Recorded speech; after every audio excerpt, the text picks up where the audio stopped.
Paulo e hoje nós iremos fazer a reflexão da lição 19 da revista da Escola Bíblica Dominical, Igreja Povo em Peregrinação. Esta lição vai estar disponível no link abaixo. Antes de começarmos a reflexão, eu gostaria de fazer uma oração. Pai, obrigado, Senhor, por termos tantos exemplos a seguir, Senhor, pelo Teu Filho ter morrido na cruz por nós, Senhor. Ainda que seja injusto, Senhor, pois nós não merecemos. Senhor, nos perdoe, Senhor, por não sermos como Estevão, Senhor. Corajoso, sábio, Senhor, seguidor da lei e de seus deveres, Senhor. Ó Deus, infelizmente, a igreja atualmente, não está preparada, Senhor, para ser perseguida, assim como os teus servos foram no primeiro século. Senhor, infelizmente, a igreja brasileira, a igreja evangélica brasileira, está mal doutrinada, Senhor, pensando somente em prosperidade. Mas havendo perseguição, Senhor, poucos serão aqueles, Senhor, que sobreviverão, que darão um bom testemunho, ou ficarão do seu lado. Que o Senhor possa ter, Senhor, piedade de nós, que o Senhor perdoe os nossos pecados, Senhor, e possamos ser dirigidos pelo Espírito Santo de Deus, hoje e sempre. Essa oração que eu faço, agradeço pedindo, Senhor.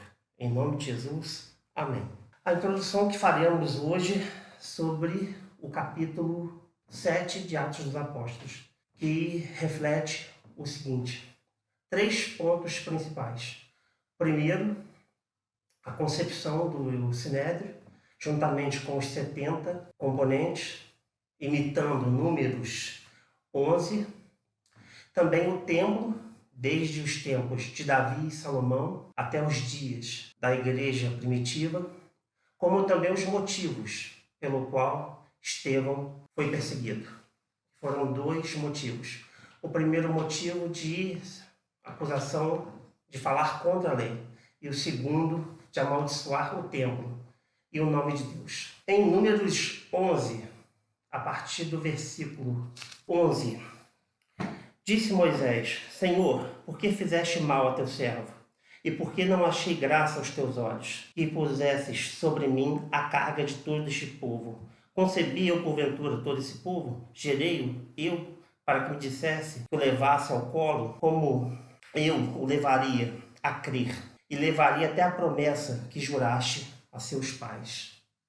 Aqui Moisés sente o fardo de legislar, de ensinar a lei, de conduzir o povo, mesmo ele estando em pecado, mesmo o povo sendo ingrato quando saiu da terra do Egito. Moisés, o homem cheio do Espírito Santo, o homem da lei, o homem que peregrina com o povo no deserto. Ele pede ajuda a Deus, para que Deus mande auxiliares, homens cheios do Espírito Santo, que o ajudem a levar o povo até a terra prometida, que o ajude a cumprir a tarefa que Deus colocou em seu coração. 70 homens dentre os juízes e anciãos de Israel, os homens mais conceituados e chefes das tribos de Israel, eles são escolhidos para ir até a tenda da congregação, para receberem o Espírito Santo de Deus e assim ajudarem a Moisés a conduzir a tarefa mais árdua do povo hebreu até o momento, a conquista da terra de Canaã, a conquista que foi prometida a seus pais. É nesse ponto que o Sinédrio tenta imitar os 70 anciãos, quando eles dizem o quê? Que eles representam o povo e que eles estão cheios do Espírito Santo. Essa tradição voltou quando eles voltaram do cativeiro. Esdras também elegeu 70 pessoas que legislassem sobre o povo. Só que há um problema nessa situação. Por quê?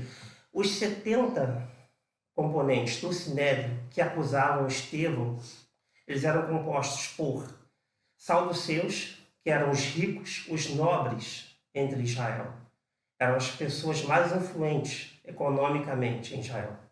E os fariseus e os escribas, que eram os mestres da lei, aqueles que interpretavam. Só que eles não estavam ali para cumprir a lei. Eles estavam ali para garantir o privilégio dos saduceus. somente isso. Eles cumpriam a lei externamente, mas internamente eles não tinham compromisso com Moisés, nem com Deus, e nem com a lei, as 613 leis que representam o caráter de Deus. Daí ocorre o restante, o componente, os leigos, que são os chefes das tribos, aqueles que representam algum poder. Essas eram as pessoas que estavam acusando Estevão de blasfemar contra a lei e blasfemar contra o templo. Então nós temos a primeira parte, que é a componentização e a definição do Sinédrio, em que eles se baseavam, mas eles não tinham nada a ver com aqueles 70 anciãos. Aí nós vamos agora para a segunda parte, que é a definição de templo. O templo nasce em 2 Samuel 7, quando Davi, olhando a Arca da Aliança no tabernáculo, na tenda da congregação, ele olha para si e diz, exclama para Deus: Senhor, eu tenho um palácio para morar, e a tua arca, ela repousa no relento. Veio em meu coração construir um palácio também para a tua arca, um templo para que ela pudesse repousar.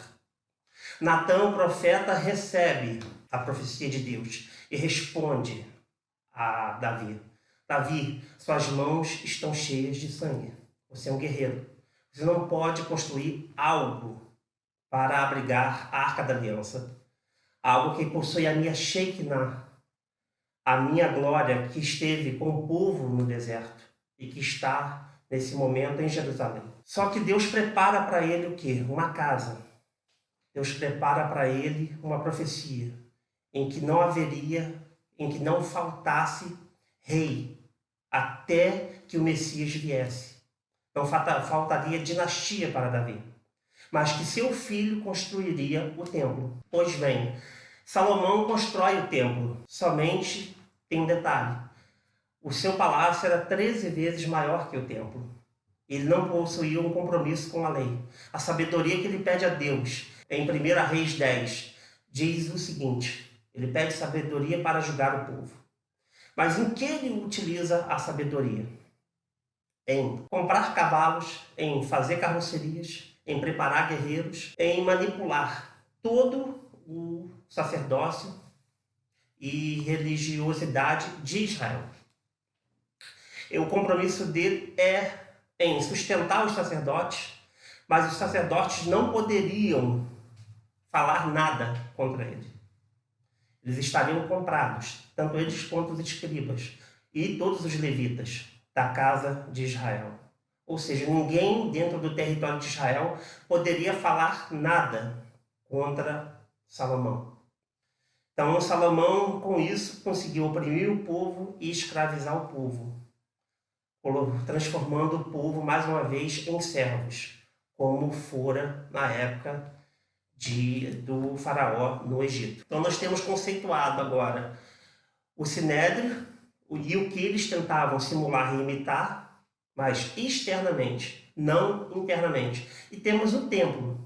Mais para frente, no tempo dos profetas, especificamente com Amós, Amós vai denunciar no Reino do Norte esta prática, que já acontecia desde o tempo de Salomão. Por isso o reino foi dividido.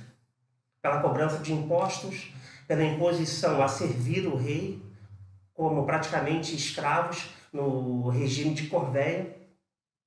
Amós vai denunciar o rei Jeroboão II, 700 e tantos anos antes de Cristo. Ele denuncia o quê? Segundo Amós 6, diz assim: assim diz o Senhor, por 3 transgressões de Israel e por 4 não retirarei o castigo, porque vendem o justo por dinheiro e o necessitado por um par de sandálias, suspirando pelo pó da terra sobre sua cabeça. Dos pobres, ele perverteu o caminho dos mansos, e o homem e seu pai entram a mesma moça para profanarem o meu santo nome. Esses deitam junto a qualquer altar sobre roupas penhadas na casa de seus deuses, e bebem o vinho dos que tinham roubado. Aqui Amós vai fazer a mesma denúncia que o profeta Aías fez nos tempos de Salomão, onde o rei escolhia os sacerdotes, ou seja, não eram mais os filhos da casa de Levi, os levitas, pois eles haviam sido expulsados por Jeroboão I, na primeira dinastia do Reino do Norte. E os ricos, eles tinham muito dinheiro, mas eles continuavam explorando os pobres, cometendo homicídio e adultério e prostituição dentro do território, até que Deus levanta Amós para denunciar todos. E por que Deus levanta Amós? Porque todos os sacerdotes estavam corrompidos, assim como no tempo de Salomão, é no tempo de Amós. Voltando para Atos 7, que é o objetivo da nossa lição. Estevão é diácono. Ele foi escolhido em Atos 6, como o irmão André mencionou na lição 18, da Escola Bíblica, da revista da Escola Bíblica Dominical. Estevão, ele é escolhido diácono pelo Espírito Santo quando os apóstolos dizem que o ministério deles é da palavra e da evangelização, da ação fora do templo, fora da igreja, da comunidade. Mas precisavam de pessoas que cuidassem das viúvas, dos órfãos e dos necessitados. Então Estevão, ele é acusado de não cumprir a lei, mas ele cumpre a lei. Tanto que em Deuteronômio 10, a partir do versículo 17, diz assim: Deus não faz acepção de pessoas, nem aceita suborno, que faz justiça ao órfão e à viúva, e ama o estrangeiro, dando-lhe pão e vestes. Amai, pois, o estrangeiro, porque fostes estrangeiros na terra do Egito. Estevão não fazia acepção de pessoas. Ele atendia tantos os judeus que eram de Jerusalém, quanto aqueles que eram judeus de Alexandria, ou da Síria, ou da Grécia. Ele era um homem segundo o coração de Deus, um homem cheio do Espírito Santo, que além de servir às mesas, ainda evangelizava e dava bom testemunho. Então, Estevão não fala contra a lei, ele pratica a lei. Só que os sacerdotes saduceus, os fariseus e os saduceus, eles, movidos por inveja, eles acusam Estevão, injustamente, de não cumprir a lei. Mas eram eles que não praticavam a lei. E por que não praticavam a lei? Porque eles não tomavam conta das viúvas. Assim como nós vemos o Senhor Jesus chamando aquele jovem moço em Lucas 16. Aquele homem não larga as suas riquezas para servir a Deus e ao próximo. Mas Estevão, ele larga a sua vida para servir a Deus. Ele serve as viúvas, os órfãos, os pobres. E ainda leva a salvação àqueles que não conhecem o Senhor Jesus. De certo que Estevão cumpre a lei. E os sacerdotes e os componentes do Sinédrio não cumprem a lei. Porque eles não têm compromisso com a lei. O compromisso é externo. É o compromisso de aparecer piedosamente para o povo. Mas eles não têm um compromisso interno de cumprir a lei. E movidos de inveja, eles acusam Estevão. E aí vem a segunda acusação. A segunda acusação feita a Estevão é a blasfêmia contra o templo, contra o nome de Deus e contra o lugar de sua habitação. Como está escrito na lição 19, a partir do parágrafo 1, introdução. Apóstolos termina afirmando que os membros do Sinédrio, o tribunal religioso dos judeus, olhavam para Estevão, acusando de falar contra o templo e contra a lei de Moisés, e viam seu rosto como de um anjo. Havia uma expectativa de quanto ao que aconteceria a seguir. O sumo sacerdote, naturalmente, maior autoridade presente, exigiu do acusado uma explicação a respeito da acusação que lhe era feita. Atos 7:1. Atos 7:1 diz assim: E disse o sumo sacerdote: porventura isso, assim? Ou seja, é isso que você está fazendo? Pregando contra a lei de Moisés, o que foi falado anteriormente, ele não estava pregando contra a lei, ele estava cumprindo internamente e externamente, porque ele era circuncidado no coração, na alma, como diz o apóstolo Paulo, e não somente internamente, em seu prepúcio. E diz assim, E ele responde, no versículo 2 do capítulo 7. Varões, irmãos, e pais, ouvi o Deus da glória. Apareceu Abraão, nosso pai, estando na Mesopotâmia, antes de habitar em Harã, e disse-lhe, sai da tua terra, dentre a tua parentela, e dirige-se à terra que eu te mostrar. O que isto quer dizer? Aqui Estevão quis se referir. Ele quis se referir à aliança que Deus havia feito com Abraão, ainda quando ele praticava idolatria, junto com seu pai Arã e com seu irmão Naor, em Ur dos Caldeus. Em Josué 24, versículo 1 e 2, diz assim, que eles praticavam idolatria, adoravam outros deuses.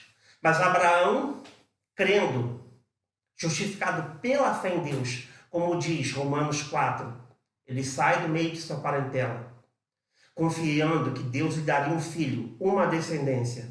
Ele segue para peregrinar até a terra de Canaã. E ele recebe em Canaã, já tendo seu filho nascido, Isaque, a aliança através da circuncisão. Ou seja, Estevão estava mencionando, está lembrando ao Sinédrio, esses sacerdotes que não eram descendentes da tribo de Levi, ou seja, não eram levitas, e que eram escolhidos por Roma e representavam os interesses da elite, que Abraão não recebeu a circuncisão no templo feito pela primeira vez por Salomão e depois da volta de Esdras e Neemias do cativeiro. Não foi ali, nem no templo construído por Herodes. Foi no deserto que Deus fez a aliança. E Deus também disse a Abraão que a sua descendência desceria para o Egito antes de conquistar a terra que Deus havia lhe prometido. Ou seja, Estevão cita a palavra Egito várias vezes para dizer que Deus esteve com eles no Egito. Quando José foi vendido por causa do ciúme para os ismaelitas, aquela caravana que o levou escravo para o Egito, onde ele foi oprimido. E Deus ali esteve também com José. Ou seja, não é somente no templo que Deus habita. Deus esteve com Abraão no deserto, esteve com os patriarcas Isaque e Jacó, esteve com José quando o povo teve fome, e por um milagre, após José ter sido oprimido por vários anos, é que Deus o constituiu juiz sobre toda a terra, não somente do Egito, mas de todos os povos. E seus irmãos o venderam por ciúme, pois não queriam e não entenderam que Deus havia colocado um propósito na vida de José, um desígnio que ele haveria de cumprir. Que desígnio era esse? Que ele haveria de ser juiz de seu pai e de seus irmãos. Assim, o Senhor Jesus, ele foi constituído juiz de todos, não somente de Israel.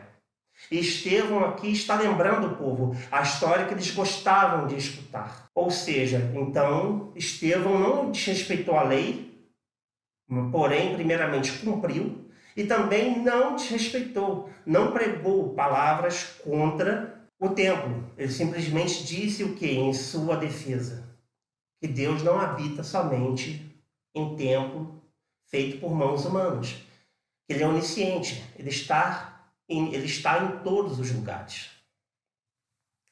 Paulo vai continuar dizendo que o problema que ele enfrentou na igreja de Filipos, quando ele estava preso, a exortação que ele teve que fazer no capítulo 3, do versículo 12 ao 21.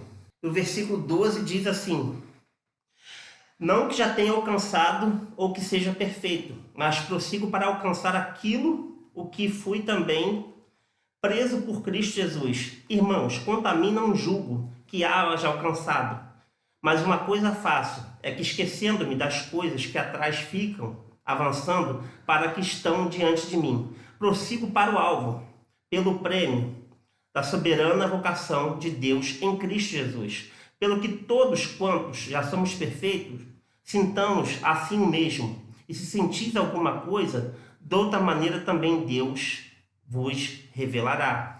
Mas naquilo que já chegamos, andemos segundo a mesma regra e sintamos o mesmo.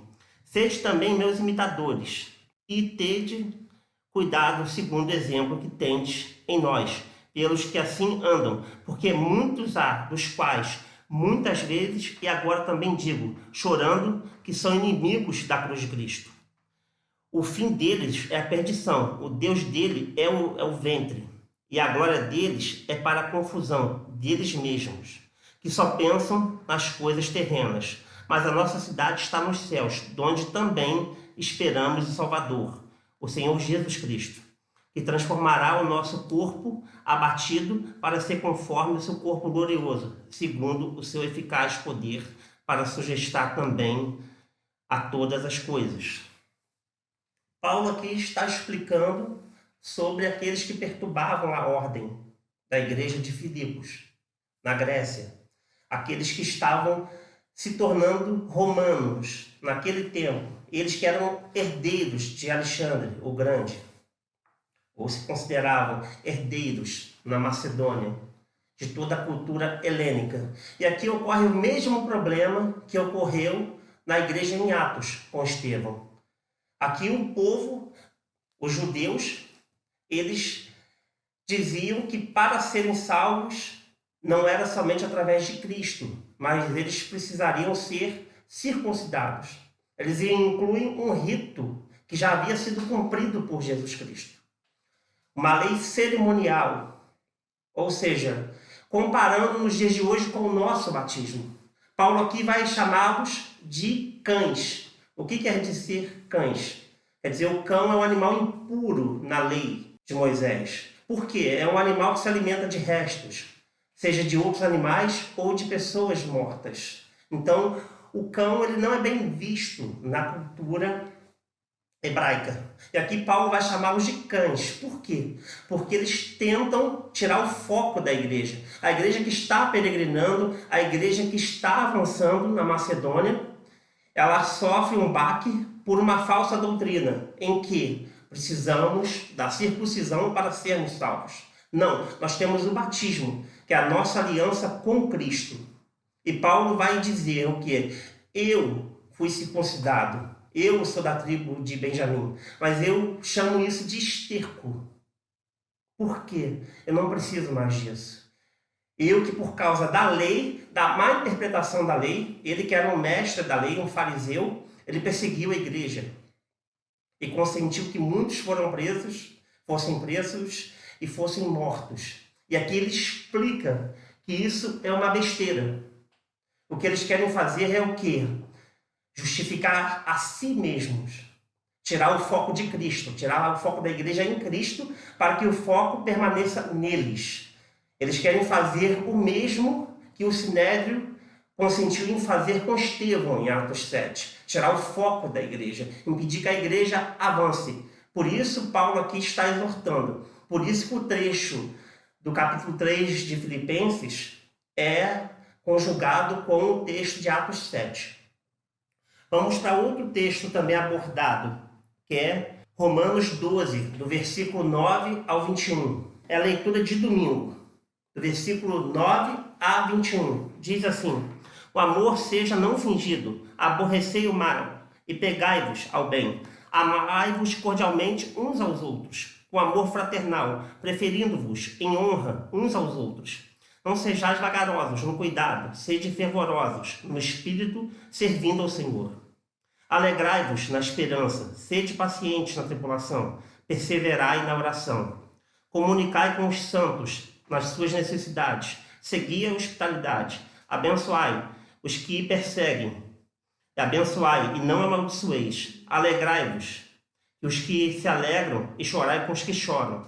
Sede unânimes entre vós, não ambicionei coisas altas, mas acomodai-vos à humildade. Não sejais sábios em vós mesmos. Ninguém torneis mal por mal, procurai as coisas honestas perante todos os homens. Se for possível, quando estiver em vós, tende paz com todos os homens.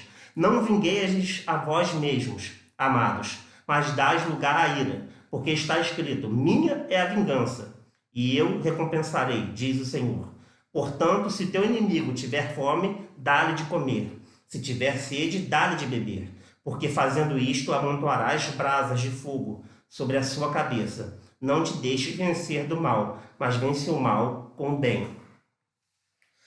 Paulo, quando chega à igreja em Roma, ou ele escreve sua carta à igreja em Roma, o que ele estava querendo? Ele estava propondo uma parceria para a igreja em Roma, porque ele queria alcançar a Espanha, que era o próximo território que ele haveria de evangelizar, por ser o apóstolo dos gentios. Mas chegando em Roma, ele encontra dois problemas. O primeiro problema, mais uma vez, são aqueles que querem levar a cultura hebraica e adicionar à salvação a graça de Deus que só está e permanece em Jesus Cristo. E segundo ponto, a perseguição que os irmãos estavam sofrendo. Então, o primeiro, basicamente, é o seguinte: não poderia haver feijoada na igreja em Roma. Por quê? A dieta judaica daqueles irmãos que eram convertidos e eram da circuncisão, eles não aceitavam. Ou seja, gerou racha na igreja, gerou um problema na igreja em Roma, porque o gentio que crê somente em Jesus Cristo, ele come qualquer coisa, ele não faz acepção de alimentos. Já o judeu não, ele tem a dieta judaica, o kosher. E ocorreu problemas na igreja por causa disso. E aí Paulo vai chamar a atenção da igreja como o foco está sendo perdido. Eu vim aqui para propor uma parceria com vocês. Eu vim aqui para nós evangelizarmos a Espanha. E eu não consigo fazer isso por quê? Porque existem problemas na igreja. Problemas de quê? Problemas de habitação dentro da igreja. E que problema era esse? Onde os crentes que eram convertidos, os cristãos da circuncisão, não aceitavam os crentes que não eram da circuncisão. Então Paulo vai propor o quê? Que levando o quê? Não importa a dieta judaica, não importa o que se come, o que se bebe. O que importa é o amor, o que importa é a fé. E o amor aqui não é um sentimento que nós temos. O amor aqui, que ele quer dizer, é a ação. Amem um aos outros. Esse é o primeiro desafio dentro da igreja, para que Paulo pudesse ter a parceria da igreja em Roma para plantar a igreja na Espanha. O segundo ponto que Paulo vai dizer aqui é o quê? A perseguição sofrida pela igreja. Muitos estavam ficando magoados, muitos estavam perdendo a fé em Deus. E por quê? Porque queriam revidar, pagar o mal com o mal. Mas Paulo aqui vai dizer: eu fui perseguido, eu que persegui a igreja. Hoje eu sou perseguido, como está escrito lá em Atos 9. Eu superei isso. Hoje eu consigo amar todas as pessoas. Hoje eu consigo fazer o que o nosso Senhor e Salvador Jesus Cristo fez. Eu consigo passar por cima das culturas e ver as pessoas, os cristãos convertidos, aqueles que creem em Deus como um único povo. Eu perdoo aqueles que são ignorantes. Foi o que Estevão fez em Atos 7, quando foi apedrejado. Ele não amaldiçoou. Ele simplesmente disse que, Pai, eles não sabem o que estão fazendo. Perdoa. Não foi o que o Senhor Jesus fez por nós na cruz? É isso que Paulo está ensinando. Se teu inimigo está com sede, dá o que beber. Se ele está com fome, dá o que comer. Por quê? Ele vai sentir em seu coração. Ele vai amontoar brasa viva em sua cabeça. Ele vai se arrepender. Vai ter remorso, certo? E Paulo aqui vai apelar. Não tenhamos um sentimento. O quê? A hipocrisia. O que seria a hipocrisia? Fingimento. Um amor fingido.